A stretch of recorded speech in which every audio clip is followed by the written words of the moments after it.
dois, três, dois, três. Está a gravar!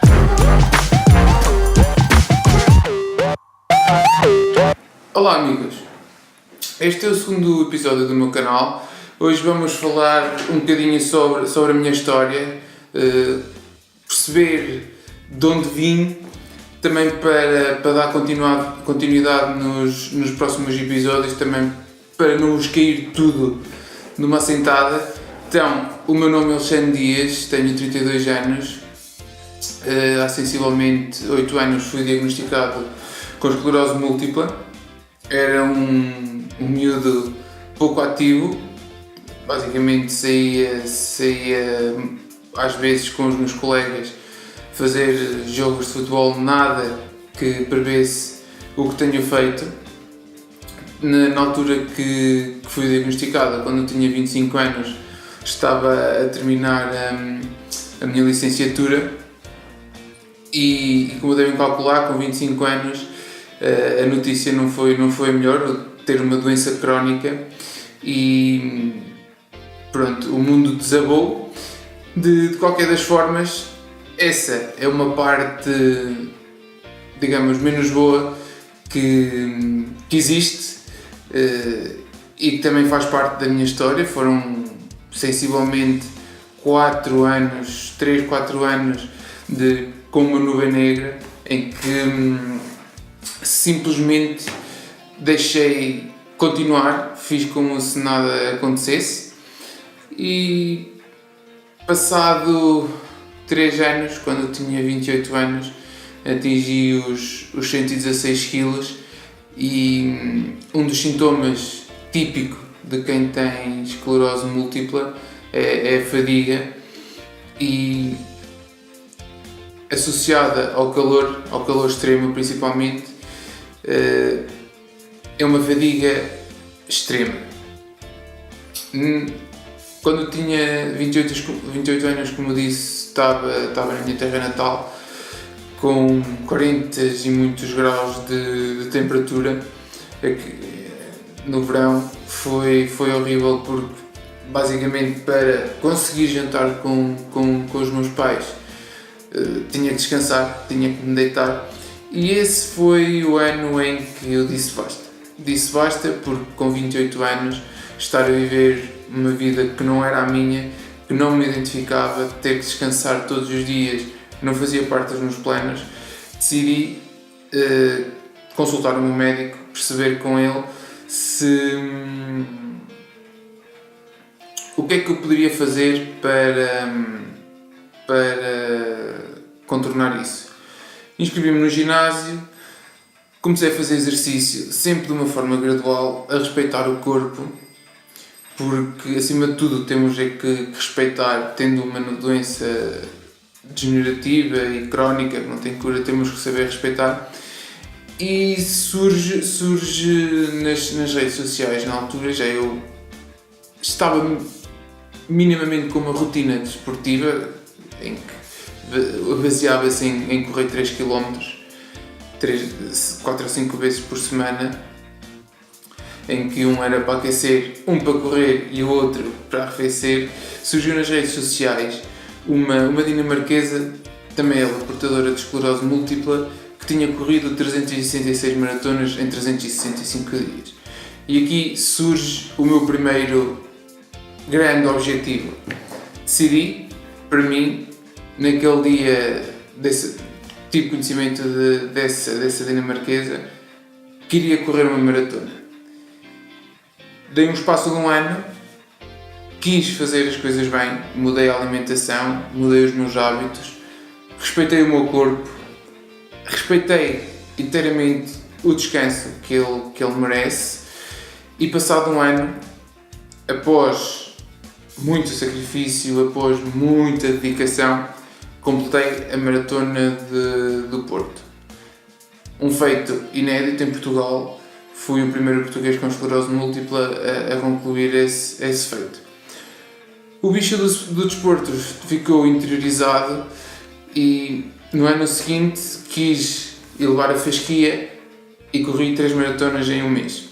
Foram 3 maratonas, todas elas diferentes, Comecei em Lisboa, em que foi uma maratona difícil porque basicamente a partir do quilómetro 13, 14 fiquei com diarreia e fiz o resto com muito sacrifício e foi horrível. Foi uma maratona que eu vou recordar pela negativa, mas terminei. Passada uma semana fiz a maratona de Frankfurt, que correu super bem, e passado duas semanas da maratona de Frankfurt corri a maratona do Porto, e aí foi uma maratona muito difícil porque estava calor, e foi aquela maratona que eu vou recordar como foi tirada a ferros. Foram quase 5 horas de prova, foi bastante difícil. Após terminar este desafio, qual era o passo a dar? Para onde ir? O desporto estava completamente interiorizado em mim, fazia parte da minha rotina, cada dia que passava também me sentia melhor, os episódios de fadiga reduziram drasticamente para quase nulos, e nas redes sociais novamente apareceram imagens do Ironman, e aí a minha vontade foi essa: é isto que eu quero, é isto que eu quero experimentar.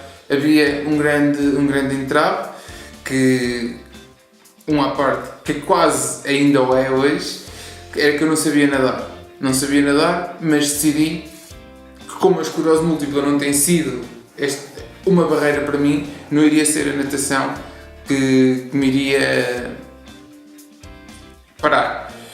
Aprendi a nadar, dei novamente um ano após as 3 maratonas no mês para experimentar o triatlo longo, que seria em Cascais, em que consistia em nadar 1.9 km, pedalar 90 e correr 21. A viagem para esta prova foi extremamente sinuosa, porque a natação é um processo muito lento, é algo que requer muita dedicação, e 2 semanas antes da prova fiz uma prova mais pequena para perceber o que era o triatlo, e na água tive um ataque de pânico em que basicamente não me lembro de nada. Lembro-me de começar a nadar, lembro-me de chegar à primeira boia, mal faço a primeira boia, blackout. Lembro-me sim, passado alguns minutos, de estar no barco a ir para a costa. Foi um momento difícil, como se vai tendo ao longo da vida. Foi um momento em que eu disse para mim próprio que não vai ser isto que te vai travar, e apresentei-me, passado 2 semanas, em Cascais. Em Cascais a história foi outra. Demorei imenso tempo a fazer os 1900 metros, mais 5 minutos, porque no triatlo tens tempos de corte, mais 5 minutos eu era cortada, não me permitiam andar mais. Cheguei com 5 minutos, fui o último a sair, demorei 55 minutos a fazer o segmento da natação, mas garanto que fui o mais feliz. A partir do momento que meto o pé na areia em Cascais, tenho plena consciência que ia acabar e que nada naquele momento me iriam travar. Foi um triatlo duro, o triatlo longo é duro, mas passado 6 horas e 40 e poucos segundos de começar, acabei, e foi aí que eu tive a certeza que queria fazer um Ironman. O ano seguinte é um ano extremamente exigente. Treinar para um Ironman é brutal, é uma viagem brutal, mas é muito exigente, retira-nos tempo diário. Conciliar com o trabalho é difícil, não vou dizer que é fácil. Treinar antes do trabalho e treinar depois retira-nos tempo com quem gostamos, mas passado um ano em Barcelona consegui realizar este aqui sim um sonho. Se a Maratona do Porto foi um virar de página em que eu aceito a condição que tenho e não me oponho, lido com ela, sei que ela está cá. Em Barcelona foi mais um sonho concretizado. Quando vi as imagens do Iron Man, na minha cabeça, aquilo era para uma elite, era para pessoas que não eram deste mundo, ou que não são deste mundo. Apesar de tudo, somos todos humanos, sim, mas o que eu vi ali era pessoas de uma dedicação tão extrema que eu cheguei a duvidar se teria essa dedicação ou não. O que é certo é que era uma coisa que eu queria muito, dediquei-me muito, com muitos percalços também no caminho. Apesar de ter feito o triatlo longo de Cascais, mais ou menos a 3 meses da prova em caminha, a natação é feita lá no rio, mas vamos num barco para o local da partida. A partir do momento que eu salto do barco e entro na água, tudo o que era em mim queria desistir. Tentei nadar, mas já só me lembro de estar a pedir ajuda e lembro-me perfeitamente de estar no carro a chorar como uma criança, a perguntar se eu não conseguia fazer ali aqueles 1500 metros de natação, como é que eu ia nadar 3,8 km em Barcelona passado 3 meses.